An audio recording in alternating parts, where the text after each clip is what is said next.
In this video, we are going to use the characteristics of polynomials to get a rough sketch of this polynomial here. So in this example, we have a degree 3 polynomial. So it has odd degree, and the leading coefficient is understood to be 1. That's positive. So from the leading coefficient test, we know that our function is going to have end behavior where it falls to the left and rises to the right. The y-intercept is found by setting x equal to 0.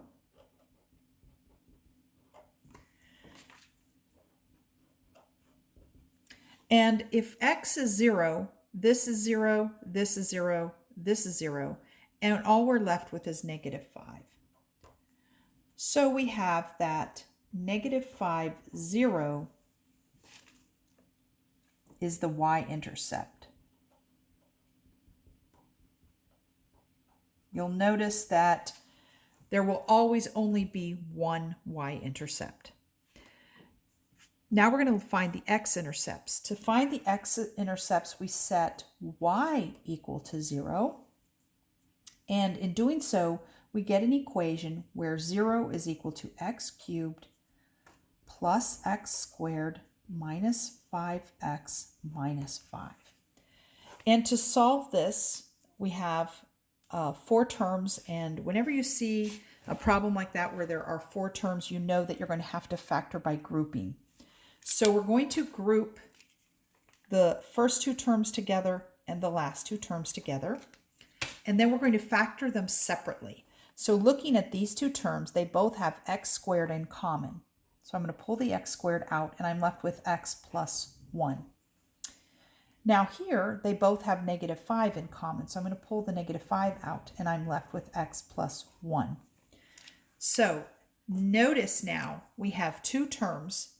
Both of them have x plus 1 in them. So we can pull that out. And what's left here is x squared. And in this term, we have -5. And of course, this is all equal to 0. So we have a product. If x plus 1 equals 0, and we solve for x by subtracting 1 from each side, then we know that x is -1. And so -1, 0 is an x-intercept.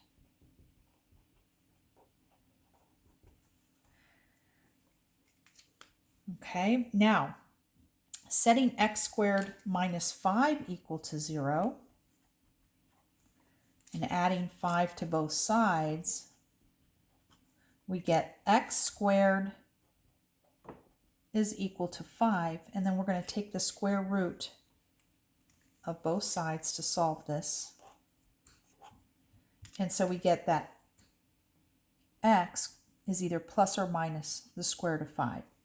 So that means that square root of 5, 0, and negative square root of 5, 0 are x-intercepts as well.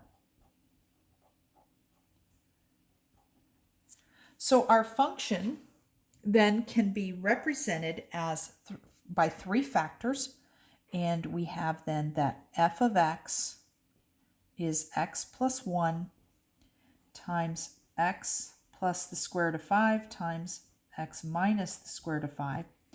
So in each case, the zeros that we have here have multiplicity 1. And so at those zeros, in other words, at x equal to -1, x equal to square root of 5, and x equal negative square root of 5, the graph is going to cross. Okay, so let me go ahead and plot these zeros. So we have plus and minus square root of 5, and square root of 5 is about 2.2. So when I graph these, I'm going to put them right about, let's say right about there. And on the other side, right about here. And then -1. Okay. Now the y-intercept is -5, and that's kind of getting down here a ways, kind of off my graph almost. Now this is just a rough sketch because the spacing isn't quite right, but I'm just doing a rough sketch.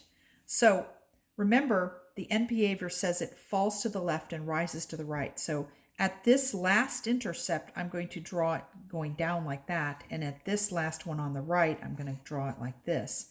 And we know that it has at most 2 turning points.